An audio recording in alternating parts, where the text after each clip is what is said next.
Hello, good morning class. Now today's topic is a ozone depletion. Okay students, तो ozone basically हम सबसे पहले इसमें देखते हैं ओजोन के का बायो मॉलिक्यूल्स या फिर इसका मॉलिक्यूलर फॉर्मूला क्या है। O3। ओके, ओजोन का फॉर्मेशन किससे होता है? इसका जो ऑक्सीजन होता है, ऑक्सीजन का ऑक्सीडेशन होता है, ठीक है। और क्या फॉर्मेशन होता है? O3 का फॉर्मेशन होता है या ओजोन का फॉर्मेशन होता है, ठीक है। तो इससे पहले की बात हम करते हैं, जो ऑक्सीजन गैस होती है, these are most important gas for living things presents in environments about 21%। तो जो ऑक्सीजन होती है लिविंग के लिए बहुत ही आवश्यक होती है, ठीक है। Oxygen gas these are very need to the every living things for various activities like respiration and breathing या फिर सर्कुलेशन।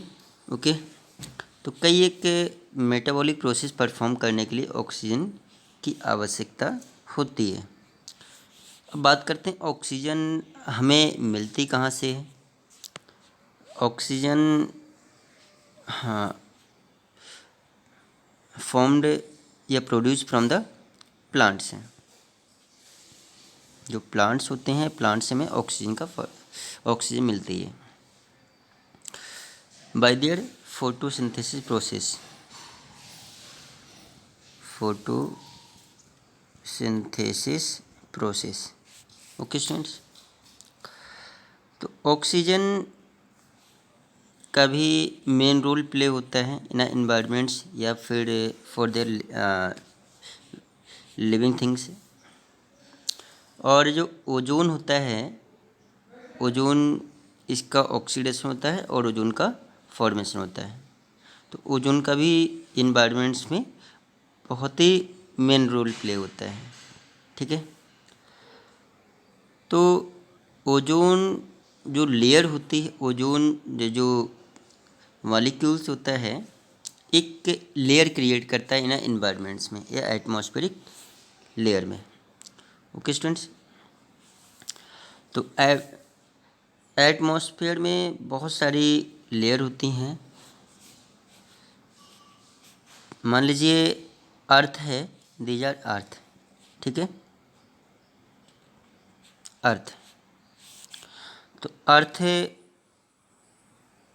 ये atmospheric layer earth say about 16 kilometre तक, अर्थ से 16 किलोमीटर तक ट्रोपोस्फीयर होती है। तो एटमॉस्फेयर की सबसे फर्स्ट लेयर होती है troposphere. Second layer 16 to 50 kilometre, 16 to 50 kilometre तक क्या होती है? Stratosphere, okay. स्ट्रेटोस्फीयर, तो स्ट्रेटोस्फीयर में ओजोन लेयर प्रेजेंट्स होती है, ठीक है। सेकंड लेयर जिसे कहते हैं, फर्स्ट लेयर तो ट्रोपोस्फीयर होगी एटमॉस्फेयर की, जो सेकंड लेयर होती है ये स्ट्रेटोस्फीयर होती है, ठीक है। तो ये भी क्वेश्चन आ जाता है कि जो ओजोन लेयर किस एटमॉस्फेयर की किस लेयर में प्रेजेंट्स होती है, सेकंड लेयर में प्रेजेंट्स होती है या स्ट्रेटोस्फीयर। स्ट्रेटोस्फीयर में ओजोन लेयर प्रेजेंट्स होती है, ठीक है। अब ओजोन जो होते हैं, एक इसका मेन फंक्शन क्या है ओजोन का? दीज आर एब्जॉर्ब, क्या एब्जॉर्ब करता है? Ultraviolet radiation, UV rays. जो यूवी रेज होती हैं इनको एब्जॉर्ब करता है कौन? अल्ट्रावायलेट रेडिएशन इनको एब्जॉर्ब कर लेता है, ठीक है। और ये किससे रिलीज होती हैं? बाय देयर सन।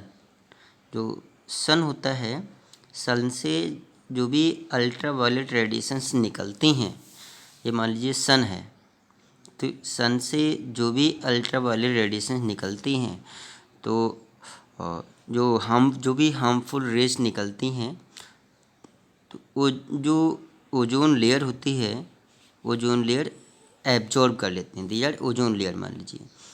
और इनसे जो यूवी रेज निकलती हैं, हार्मफुल रेज निकलती हैं, तो ओजोन लेयर इनको एब्जॉर्ब कर लेता है, ठीक है। और जो यूज रेज या प्योर रेज होती हैं, वो अर्थ पे आ जाती हैं, जो कि हम लोग एब्जॉर्ब करते हैं। तो अर्थ पे एनर्जी का मेन सोर्स क्या है? सन है, ठीक है। तो जो रेज होती हैं, रेज में ही एनर्जी होती है in the form of photons, photons के फॉर्म में एनर्जी स्टोर होती है सन रेज में, ठीक है। सन रेज में एनर्जी स्टोर होती है in the form of photons. Energy हम जानते हैं एटीपी होती है। तो सबसे पहले ग्रीन प्लांट्स में जाती है, ग्रीन प्लांट से मतलब हम लोगों में आती है, प्रोड्यूसर से कंज्यूमर में जाती है। इस टाइप से एनर्जी का ट्रांसफॉर्मेशन होता रहता है, ठीक है। तो ये जो ओजोन होती है, ozone layer absorb the ultraviolet radiations, okay. अच्छा, ओजोन का फॉर्मेशन क्या होता है? ओजोन, फॉर्मेशन ऑफ ओजोन हमने यहाँ पर दिखा रखा है कैसे ओजोन का फॉर्मेशन होता है। और ओजोन का मॉलिक्यूलर फॉर्मूला क्या हुआ? O3, okay. यहाँ पर क्लियरली दिख रहा है। तो ये जो ozone is a molecular formula of O3, इसमें जब अल्ट्रा वाले रेडिएशंस होती हैं, तो स्प्लिट हो जाता है, O2 और ऑक्सीजन स्प्लिट हो जाता है। अब ऑक्सीजन का HV या फोटोलाइटिक डिकम्पोजिशन होता है, इसका ब्रेकडाउन होता है। ऑक्सीजन मॉलिक्यूल का डिकम्पोजिशन होता है, ब्रेकडाउन होता है, स्प्लिट होता है, तो ऑक्सीजन ब्रेक फॉर्म हो जाते हैं, ठीक है। अभी ऑक्सीजन O2 से जो ऑक्सीजन मॉलिक्यूल्स होता है, ये उसे रिएक्ट करेगा और ओजोन का फॉर्मेशन करेगा, ठीक है। तो ये ओजोन लेयर होती है और ओजोन का फॉर्मेशन होता है इस टाइप से। नेक्स्ट, इसका इफ़ेक्ट क्या होता है अर्थ पे या लिविंग बींग्स पर? इनका इफ़ेक्ट क्या है? Effects of ozone depletion. आप जानते हैं the thinning of ozone layer results in an increase in the ultraviolet radiations.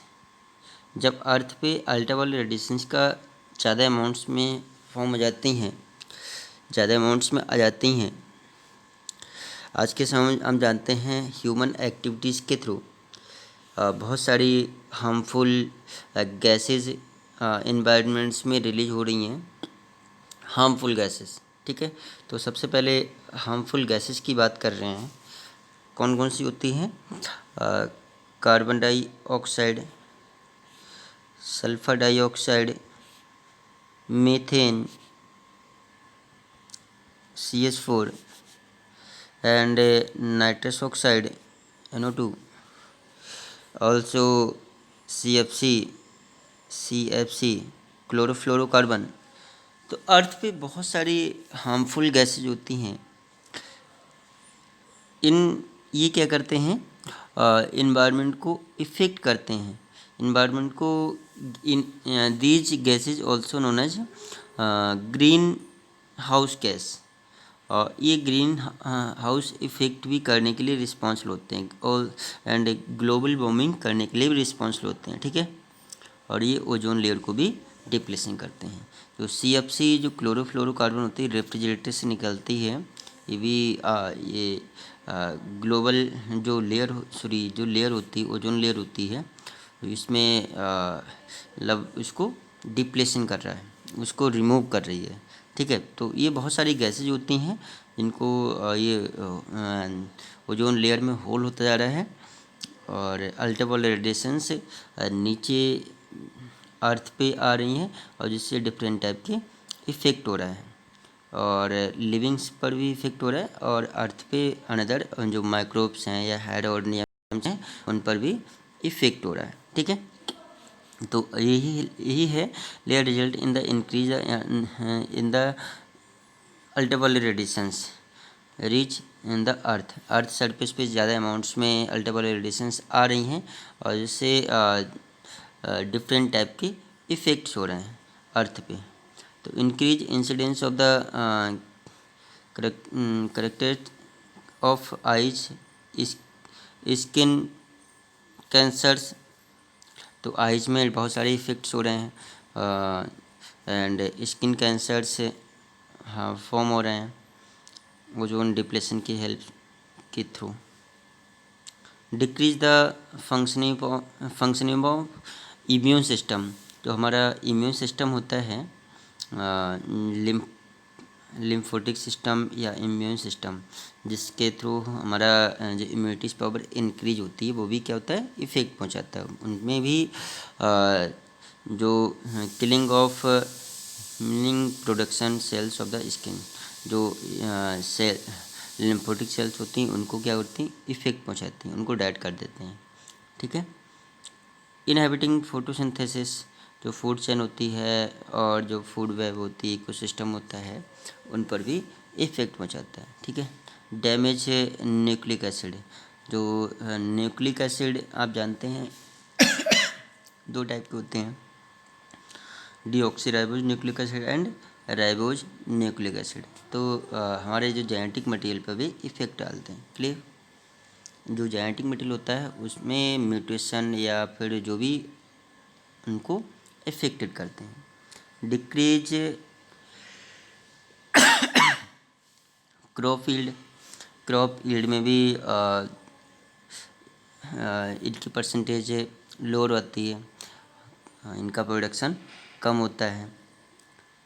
Degrade the paints and plastics materials हैं, तो ये कैसे होते हैं डिग्रेडेबल, तो degrade the paint and plastics and other polymers materials.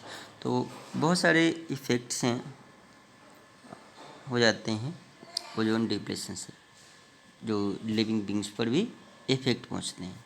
Okay, thanks students.